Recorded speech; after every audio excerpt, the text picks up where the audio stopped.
Dr. Sóvágó Mihály, Hajdúböszörmény madarai. Részlet. A keleti főcsatorna. Már a múlt század közepétől kezdve készültek tervek a Hortobágy vidékének élő tiszavízzel való ellátására, hajózási és öntözőcsatorna építésére, de csak 1940-ben fogtak hozzá a munkához. A háború miatt évekre félbeszakadt az építkezés.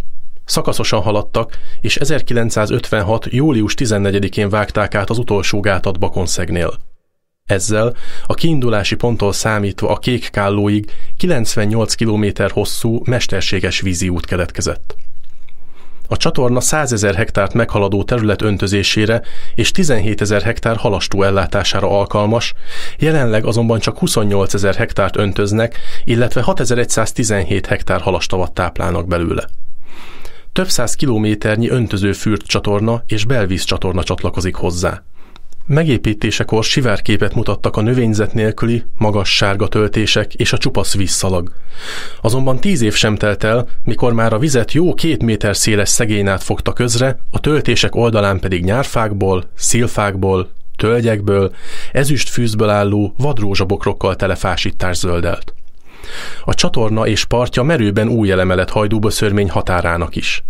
Itt a Löszhát nyugati peremén halad végig 10,5 kilométer hosszan. 2 hídja van, a 35-ös Debrecen-Nyéklátházai főútvonal és a Kispródi út felett. Öntöző és halastavakat ellátó vize természetes eséssel jut le a Nagy- és Kispród halastavaihoz, víztárolóihoz, és innen tovább nyugatra a Kadarcs, majd a Hortobágy felé.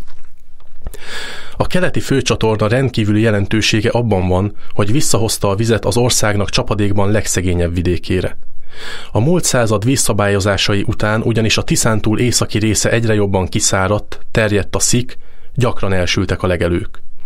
Az évi csapadék alig érte el az 550 mm-t.